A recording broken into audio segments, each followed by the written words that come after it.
Hello नमस्ते अनि स्वागत छ। आज पनि आइपुग्यौँ हामीहरू तपाईँहरूको माझमा एउटा विशेष भिडियो लिएर। सन्चै हुनुहुन्छ होला मेरो आदरणीय आमा बुवा दाजुभाइ दिदीबहिनी तथा मेरा प्यार साथीहरू। आज पनि म तपाईँहरूको माझमा एउटा विशेष महत्त्वपूर्ण भिडियो लिएर आएको छु, जो अहिले स्टुडेन्ट तथा वर्किङ भिजा प्राप्त गरी जापान आउन लागिरहनु भएको साथीभाइहरूको लागि चाहिँ यो एउटा विशेष महत्त्वपूर्ण भिडियो हो। त्यसैले आशा छ मेरो यस भिडियोलाई हेरिदिनु हुनेछ र मन परेमा लाइक शेयर सब्सक्राइब भन्ने एउटा मिठो कमेन्ट पनि गरिदिनु हुनेछ भन्ने मैले पूर्ण आशा अनि विश्वास लिएको छु। सर्वप्रथम त म कुराकानीलाई अगाडि बढाउँछु, जो अहिले चाहिँ जापानको स्टुडेन्ट एन्ड वर्किङ भिजा चाहिँ प्राप्त गरी जापान आउने तयारीमा हुनुहुन्छ। उहाँहरूको लागि चाहिँ मैले केही जानेका कुराहरू, केही मैले बुझेका कुराहरू सेयर गर्न लागिरहेको छु। सबैभन्दा त पहिला साथीहरू, तपाईँहरू एउटा नयाँ ठाउँ नयाँ परिवेशमा आउँदै हुनुहुन्छ होइन। अब तपाईँहरूलाई थाहा नहुनसक्छ, तपाईँहरूले सोचेको जस्तो पनि नहुनसक्छ जापान होइन। तर यसो भन्नुको चाहिँ मतलब यो होइन कि जापान गाह्रो छ, जापानमा चाहिँ जीवनयापन गर्न कठिनाइ छ भन्ने होइन। तर पनि कति कुराहरू आफूले सोचेको जस्तो पनि नहुन सक्छ अनि कति कुराहरू आफूले सोचेको जस्तो पनि हुन्छ। त्यही भएर तपाईँहरू चाहिँ जापान आउनुभन्दा अगाडि चाहिँ सम्मान लिएर एउटा चाहिँ धैर्यता लिएर होइन अनि एउटा अनुशासित भएर आउनु होला। किनकि जापान भनेको एउटा अनुशासित देश हो। यहाँका मानिसहरू एकदम एक सभ्य नागरिक मानिन्छन् विश्वमै एक होइन। त्यतिखेर यता चाहिँ भिडभाड भएको ठाउँमा ट्रेनहरूमा अनि बसहरूको भित्र चाहिँ बोलिँदैन।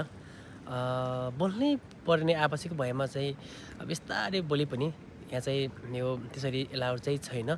बस ट्रेन अनि त्यसै गरी चाहिँ अन्यत्र चाहिँ हल्ला गर्न पाइँदैन। साथीहरू तपाईँहरू यो कुराहरू चाहिँ बुझेर तपाईँहरूले आउनु होला।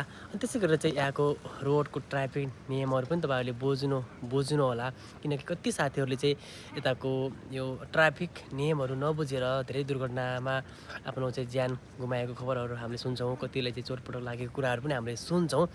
त्यसैले जापानमा आउन लागिरहनु भएको साथीहरूले चाहिँ आफू एउटा धैर्यता लिएर होइन एउटा चाहिँ आत्मबल बलियो बनाएर आउनु होला। अनि अर्को कुरा चाहिँ अब जापानमा तपाईँ आउँदै गर्नुभएको छ, तपाईँहरूले भाषा पनि पढ्नुभएको होला। मेन कुरा चाहिँ साथीहरू जापानमा चाहिँ जापानिज भाषा रहेको छ। किनभने जापानमा जापानिज ल्याङ्ग्वेज बाहेक अरू खासै प्रयोग गर्दैन। अहिले चाहिँ थोरै इङ्ग्लिस पनि युज भए पनि तर यहाँको चाहिँ व्यक्तिहरूले प्रायःले जापानिज भाषा नै युज गर्ने भएकाले तपाईँहरूले चाहिँ मेन जापानिज भाषालाई चाहिँ राम्रो बनाएको हुनुपर्दछ। ठिक छ, तपाईँहरूले जति पढ्नुभएको छ, जति चाहिँ जापानिज भाषा बुझ्नुभएको छ, त्यही आफूले पढेको जानेको कुराहरूलाई यता बोल्ने प्रयास गर्नु होला।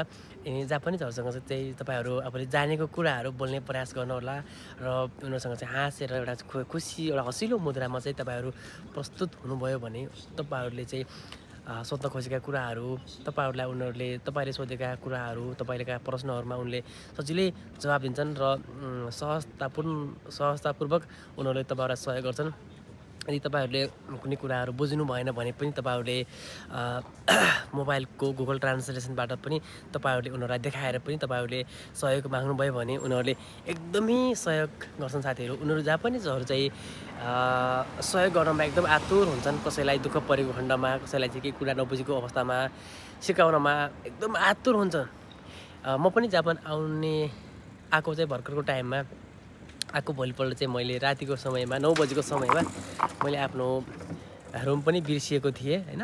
एड्रेस चाहिँ मलाई थाहा थियो अनि मैले रुम बिर्सिए पछाडि चाहिँ मलाई एकजना जापानिज व्यक्तिले एकदम लगभग 20 मिनट जति चाहिँ घुमाएर एकदम टाढै पुगेको रहेछु म। अनि त्यस पछाडि मलाई उहाँले चाहिँ एकदम घुमाएर खोज्दै ठ्याक्कै मेरो चाहिँ रुममै लगिदिनु भएको हो।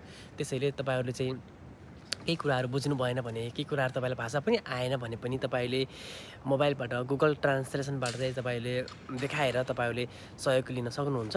अनि त्यसै गर्दा साथीहरू अर्को महत्त्वपूर्ण कुरा चाहिँ तपाईँहरू जापानमा अहिले जो स्टुडेन्ट एन्ड वर्किङ भिजा प्राप्त गरी जापान आउने तयारीमा हुनुहुन्छ उहाँहरूको लागि एउटा अर्को महत्त्वपूर्ण कुरा, हामी जे जस्तो हाम्रो लक्ष्य भए पनि हामीले चाहिँ मेन हाम्रो चाहिँ उद्देश्य भनेको यता चाहिँ आफ्नो एउटा केही सिकौँ, काम गरौँ होइन, केही एउटा चाहिँ अब भनौँ न केही धन पैसा पनि कमाउँ, प्लस चाहिँ केही कुराहरू टेक्नोलोजीका कुराहरू हरेक कुराहरू सिकौँ भन्ने हुन्छ।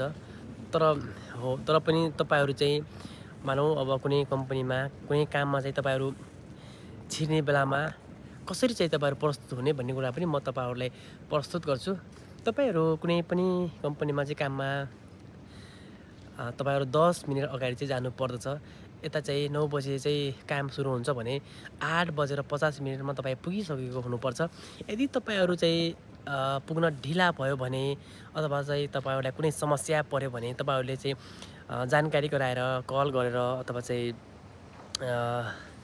कुनै व्यक्तिबाट चाहिँ खबर पठाएर पनि तपाईँहरूले जानकारी गराएको हुनुपर्छ अनिवार्य। यदि तपाईँहरूलाई चाहिँ कुनै अर्को दिन बिदा लिनु परेको छ भने तपाईँहरूले पहिले नै तपाईँहरूले जानकारी दिनुपर्छ। इमिडिएटली बिदा तपाईँलाई चाहिएको खण्डमा तपाईँहरूले कहिले कसो चाहिँ नपाउने पनि हुनसक्छ। त्यसैले तपाईँहरूले चाहिँ भोलि या पछिको चाहिँ बिदा राख्नु पऱ्यो भने तपाईँहरूले चाहिँ पहिले नै जानकारी गराउनु पर्ने हुन्छ त्यहाँको चाहिँ विशेष त्यहाँको चाहिँ बोसहरू, त्यहाँको चाहिँ मालिकहरूलाई होइन। त्यसैले तपाईँहरू चाहिँ काममा छिर्नु पूर्व तपाईँहरू 10 मिनट पहिला आइसके पछाडि तपाईँले चाहिँ त्यहाँ भएको सम्पूर्ण व्यक्तिहरूलाई एउटा ग्रेटिङ, एउटा आइसाजु भन्छ जापानिज भाषाबाट होइन, अभिवादन तपाईँले अभिवादन चाहिँ गरेको हुनुपर्छ। जस्तो बिहानको समयमा चाहिँ ओहायो गोजाइमास भन्छ होइन, सबैलाई तपाईँहरूले चाहिँ हेरेर एउटा मुस्कुराएर ओहायो गोजाइमास भन्नुभयो भने एकदम राम्रो मानिन्छ साथीहरू। अनि काम गर्दै जाँदाखेरि तपाईँहरूले कुनै कुरा बुझ्नु भएन भने मैले यस्तो बुझिनँ भनेर तपाईँहरूले सोध्नुभयो भने उनीहरूले चाहिँ एकदमै मजाले सिकाइदिन्छन्। र सिकाइसके पछाडि तपाईँहरूले चाहिँ आरिगातो गोजाइमास भन्नुपर्छ होइन। यो चाहिँ आरिगातो गोजाइमास भनेको चाहिँ एउटा धन्यवाद भनेको होइन। यो भन्नुभयो भने तपाईँहरू एकदमै उनीहरू खुसी मान्छन् र एउटा आफ्नो पनि उनीहरूको नजरमा तपाईँ राम्रो पनि भन्दै जानुहुन्छ। त्यसै गरेर तपाईँहरूले काम गर्दाखेरि होइन तपाईँले चाहिँ काम गर्दै सफासँग चाहिँ तपाईँहरूले काम गर्नुभयो भने उनीहरूले एकदमै राम्रो मान्छन् साथीहरू। किनभने जापान भनेको एउटा चाहिँ एकदमै क्लिन कन्ट्री पनि मानिन्छ, एकदम सफा छ, सफा सुग्घर छ। यहाँको व्यक्तिहरूले चाहिँ एकदम फोहोर देख्नै हुँदैन होइन, टिपेर चाहिँ प्लास्टिकमा हालेर लिइहाल्छन्। त्यही भएर जता पनि हेर्दा पनि जापान एउटै मानिन्छ, सफा सुग्घर एकदम शान्त हरियाली छ। त्यसैले तपाईँले चाहिँ काम गर्दाखेरि आफूले गर्दै गरेको कामलाई सफासँग चाहिँ तपाईँहरूले गर्नुभयो भने एकदमै खुसी हुन्छन् साथीहरू उनीहरू र आफूलाई पनि राम्रो लाग्छ होइन त। अनि त्यसै गरी तपाईँले चाहिँ अब काम सकेर तपाईँहरू बिदा हुने बेलामा चाहिँ त्यहाँ भएको सम्पूर्ण व्यक्तिहरूलाई थोरै शिर झुकाएर ओस्कारे सामादेश भन्न नभुल्नु होला। यो ओस्कारे सामादेश भनेको चाहिँ तपाईँहरूले के हो भन्नुभएको होला होइन, अब त्यति बुझ्नुभएको छैन होला। यो ओस्कारे सामादेश भनेको चाहिँ जापानमा काम सकेर बिदा हुने बेलामा चाहिँ हामीले सबैजना मिलेर धेरै मेहनत गऱ्यौँ है, अब छुटौँ भन्ने जस्तो एउटा शब्द हो। यो एउटा जापानिजहरूले बोल्ने एकदमै धेरै मात्रामा बोल्ने शब्द पनि हो यो ओस्कारे सामादेश भनेर भन्छ कुनै चाहिँ कामहरू गरिसके पछाडि। त्यही भएर तपाईँहरूले चाहिँ यति मैले भनेका कुराहरू बुझ्नुहोस् र बिस्तारै तपाईँहरू अरू कुराहरू पनि सिक्दै जानुहुन्छ। तपाईँहरूले भाषा जति जान्नुभएको छ त्यति होला, कसैले थोरै पढ्नुभएको होला, कसैले चाहिँ N5 N4 जति पढे पनि तपाईँहरूले आफूले जानेको कुराहरूलाई बोल्ने प्रयास गर्नुहोस् साथीहरू। जति तपाईँ बोल्ने प्रयास गर्नुहुन्छ उति तपाईँको चाहिँ ल्याङ्ग्वेज चाहिँ स्ट्रङ भएर जान्छ। त्यसैले तपाईँहरूले चाहिँ आफ्नो भाषालाई प्रयोग गर्नुहोस्। अनि एउटा घमण्ड चाहिँ लिएर नआउनु साथीहरू। जापानिजमा घमण्ड छैन, जतिसुकै ठुलो व्यक्ति भए पनि यहाँ थोरै छोए पनि शिर झुकाएर चाहिँ सरी गोमेनसाई भन्छ होइन, गोमेनसाई भनेको चाहिँ सरी हो। त्यसैले तपाईँले चाहिँ आफूमा घमण्ड कुनै पनि नगर्नु होला, एउटा अनुशासित धैर्यता लिएर आउनुहोस्। र जस्तोसुकै कठिन परिस्थितिमा पनि जस्तोसुकै अप्ठ्यारो परिस्थितिमा पनि म अगाडि बढ्न सक्छु भन्ने तपाईँले चाहिँ सोच राखेर तपाईँ चाहिँ जापान आउनुभयो भने तपाईँको भविष्य एकदमै राम्रो हुन्छ साथीहरू। म जापान आउन लागेका सम्पूर्ण स्टुडेन्ट एन्ड वर्किङमा आउन लागेका सम्पूर्ण साथीहरूलाई धेरै धेरै शुभकामना दिन चाहन्छु। तपाईँहरूको जापानको भाषा एकदमै सहज अनि सफल रहोस्। तपाईँले सोचेको सम्पूर्ण कामहरू पुरा होस् भन्दै म आजको यस भिडियोबाट बिदा हुन्छु। कस्तो लाग्यो तपाईँलाई मेरो आजको यस विशेष भिडियो जस्तो लाग्यो त्यस्तै सल्लाह सुझाव पनि प्रतिक्रिया दिन नभुल्नुहोस् भन्दै म आजको यस भिडियोबाट तपाईँहरूको प्यार साथी दिल्ली बहादुर ओली पनि बिदा हुने अनुमति चाहन्छु। मेरो भिडियो मन परेमा लाइक सेयर र सब्सक्राइब गर्नुहोला। मेरो YouTube channel Dilli Bahadur Oli YouTube channel रहेको छ, लाइक सेयर सब्सक्राइब गरिदिनुहोस् अनि एउटा मिठो कमेन्ट पनि छोडिदिनुहोस् भन्दै म आजको यस भिडियोबाट बिदा हुन चाहन्छु। स्वस्थ रहनुहोस्, व्यस्त रहनुहोस्।